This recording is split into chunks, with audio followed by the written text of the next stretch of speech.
E a Saber TV hoje recebe o professor Fernando Becker para falar um pouco sobre a relação entre a escola e o aluno. Tudo bem, professor? Tudo bem. Professor, o que a escola pode fazer para otimizar o aprendizado, conhecendo melhor o aluno? Como essa relação entre a escola e o aluno?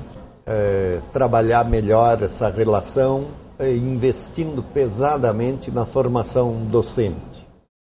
A formação do professor é realmente um problema. Nós constatamos problemas, por exemplo, do tipo grande parte dos professores do ensino fundamental que ensinam matemática nas primeiras séries não sabem a matemática que ensinam.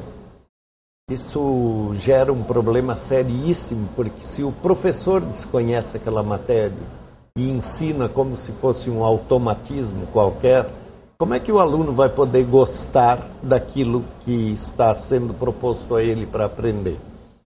E uma das coisas que, especialmente as minhas análises têm detectado, que eu chamo de epistemologia do professor, que é a concepção de conhecimento que tem o professor quando ele ensina conhecimento. As análises mostraram que essas concepções são do nível do senso comum. Quer dizer, o professor passou por uma faculdade, se formou como professor e continua, quer dizer, passou por todo um saber elaborado cientificamente e continua pensando o conhecimento como se fosse um produto do senso comum. Quer dizer, como se não fosse a ciência que tivesse produzido por caminhos, de certa forma, na contramão do senso comum, ele continua pensando o conhecimento como se fosse originário do senso comum. Sobretudo dentro de duas perspectivas que nós chamamos na epistemologia de empiristas e a prioristas. Os empiristas, aqueles que pensam que o conhecimento está ali fora e adentra os sentidos e se instala no sujeito humano. E os a prioristas, aqueles que pensam que quando a gente nasce, o conhecimento já está aí prontinho. Então, isso gera consequências no ensino muito sérias e nos leva à convicção de que o professor tem que fazer uma crítica dessas concepções epistemológicas para poder resgatar o seu ensino. Porque se ele ensina desse jeito, ele causa um mundo de obstruções para quem está lá do lado da aprendizagem, que é o aluno. Por exemplo, quando ele pensa que a capacidade de conhecer nasce com a criança, que ela já vem pronta e ela se mantém assim durante toda a vida, o que acontece? Ele vai pensar que quem tem mais inteligência é talentoso de nascença. E quem tem menos inteligência nasceu com pouco, então não adianta fazer nada, né? E quem tem pouquíssima, pior ainda, né? Então, o próprio professor serve de obstrutor do processo de aprendizagem do aluno por causa dessas suas concepções.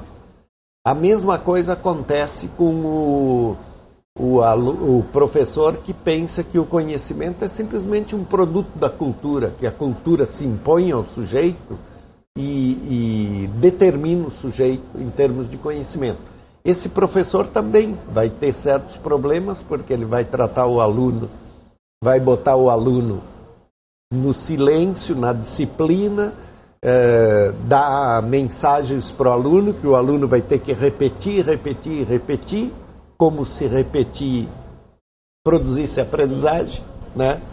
E o aluno vai sentir uma insatisfação profunda, não vê sentido nessas coisas, que é o que acontece em larga margem nas escolas, né?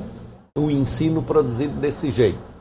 Já o velho e bom Paulo Freire, no Pedagogia do Oprimido, descreveu essa pedagogia como bancária, quer dizer, o aluno está ali depositando um conhecimento, na verdade o professor deposita o conhecimento do aluno como se fosse uma poupança que o aluno vai resgatar durante o resto da vida.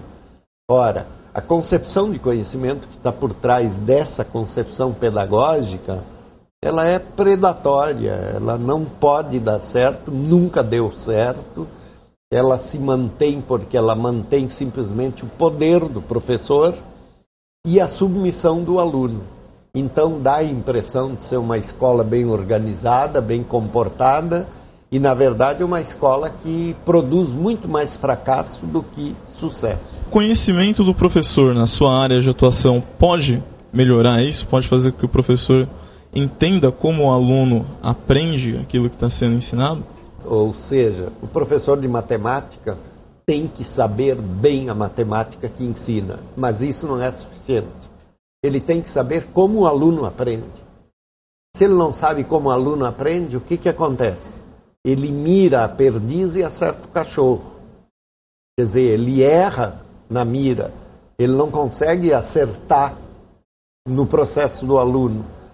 Então, ele precisa, além de saber o conhecimento específico que ele tem por função ensinar, ele precisa saber como é que o aluno aprende e como é que o aluno conhece. E os trabalhos da Escola de Genebra, especificamente os trabalhos de Jean Piaget, mostraram o quê?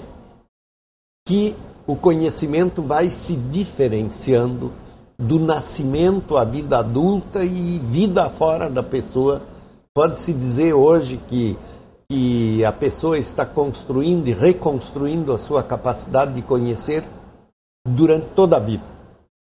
Mas esse processo mais peso pesado, mais forte, ele acontece do nascimento aos 15, 16 anos, principalmente. Isto é, a criança de 6 anos não conhece, não aprende do mesmo jeito que uma de 4. A de 4 não aprende do mesmo jeito que uma de 2. A de 2 não aprende do mesmo jeito que uma de 1. A de 10 não aprende do mesmo jeito que uma de 6. A de 15 não aprende do mesmo jeito que uma de 10. Quer dizer, o jeito de conhecer e de aprender vai se diferenciando progressivamente. E por quê? Porque a cada dificuldade que o sujeito enfrenta, e de fato enfrenta, ele reconstitui, a neurologia está dizendo isso hoje, ele reconstitui a sua capacidade de aprender. E ele diferencia essa capacidade com relação ao que era antes. Então nós passamos a vida inteira modificando a capacidade que tu tinhas no ano passado, a de hoje já está diferenciada com a capacidade que tu tinhas. Por exemplo, quando tu te elabora na tua cabeça as perguntas que tu tem que fazer, tu está exigindo do teu cérebro uma elaboração que talvez antes não tivesse. E claro, nessa capacidade cerebral cognitiva está radicalmente envolvida a nossa capacidade emocional. De tal maneira que quando nós gostamos daquilo que estamos fazendo, nós conseguimos elaborar muito melhor.